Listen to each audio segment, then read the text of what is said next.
You can say the Holy Land, some call him an ally, but the world knows him as Israel. 14 May 1948 is one of the most controversial dates in the history of the Middle East and the rest of the world. This is the day that Israel became a nation under UN Resolution 181. The road to Israel becoming a nation was rocky, to say the least. After the end of World War I, almost 40 years of volatility and fighting in the region led to the creation of Israel. The resolution handed down from the newly formed UN separated the land that had been disputed since the end of the First World War. Resolution 181 was a pivotal moment in history. Some, being the Israelis, see it as the beginning of a nation they can call their own. Others, being the Palestinians, and many other countries and figures in the Middle Eastern world, basically feel that the land the Israelis maintained was stolen from them. Middle Eastern affairs started to fascinate me over 10 years ago and continues to captivate me more and more every day. It led me into the United States Army with one 15-month deployment to Iraq, and I am now in my junior year of studies in Homeland Security here at Kaiser University. My studies in Homeland Security are coupled with extensive research in numerous different Middle Eastern affairs, namely Islamic terrorism. My intention here is that the audience is more well-informed and more understanding of the multiple factors that led to the creation of Israel, which is truly one of our strongest allies. Let's begin with, according to Chris Truman, founder of the History Learning site, the disputed area was under Ottoman control from the early 1500s until the end of World War I, when the land was split between British and French control. With the Brits taking the land that is now Israel and Palestine, and the majority of the French-controlled land would later become Jordan and some parts of other countries. The Arabs in the region, which we know today as Palestinians, believed that they were promised the land for fighting on the side of the Allies during the war. This was thought to be through what was called the McMahon Agreement, also known as the McMahon-Hussein Correspondence. This was a 6-month exchange of letters between the Sharif of Mecca, Hussein bin Ali, and the British High Commissioner in Egypt, Sir Henry McMahon.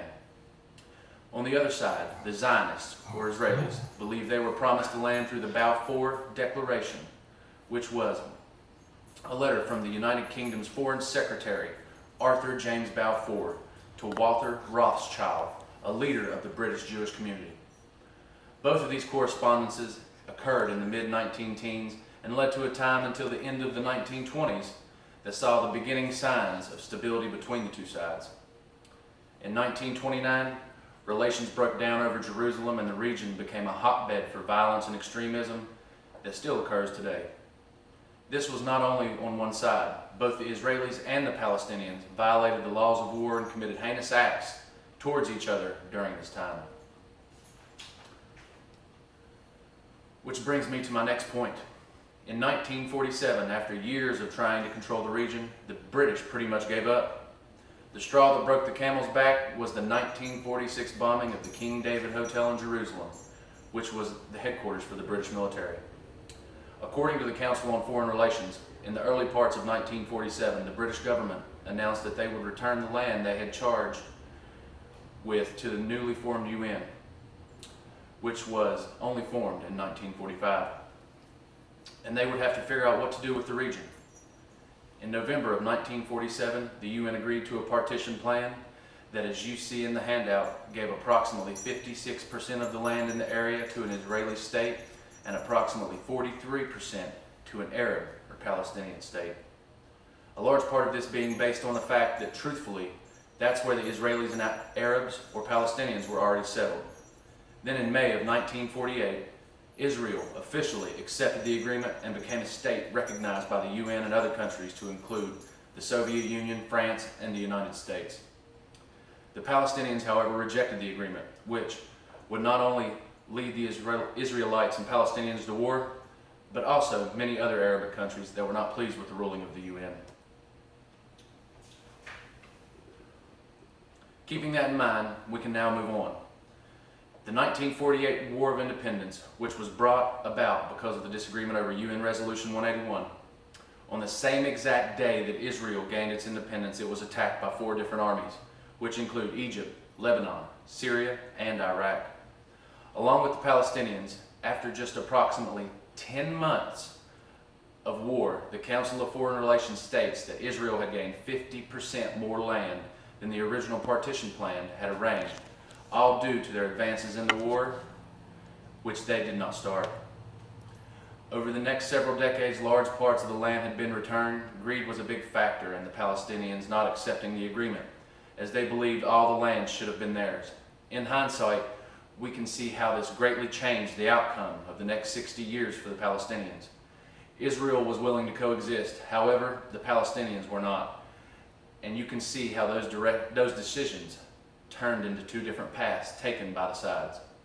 Since the end of the war of 1948, there have been numerous altercations and wars between the two sides. To name a few that may sound familiar to you, there was the Six-Day War, the Yom Kippur War, Black September, the terrorist attacks at the 1972 Munich Olympics, and the First and Second Intifadas.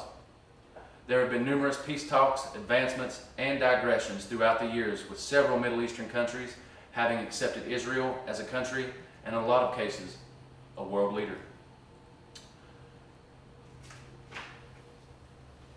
Furthermore, since the end of World War I, the region has been unstable to say the least. The violence was not just from one side, and over the years, thousands of innocent lives have been lost for reasons that amount to nothing of importance.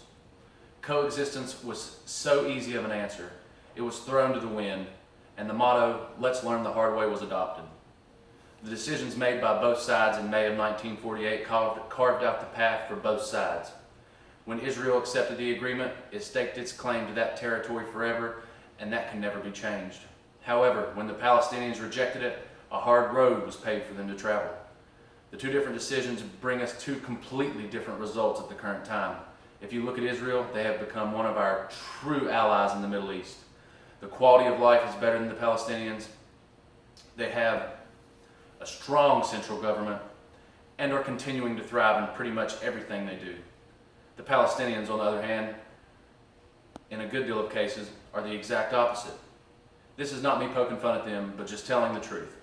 The truth is the most painful thing in the world. And when the Palestinians rejected the UN Resolution 181 in May of 1948, it was the worst decision they could have made. It is time to get over the past and start and take care of their people. The Palestinians continue to go about this in the wrong way. They must learn that if they want a Palestinian state to exist, it will have to be next door to an Israeli state. Thank you.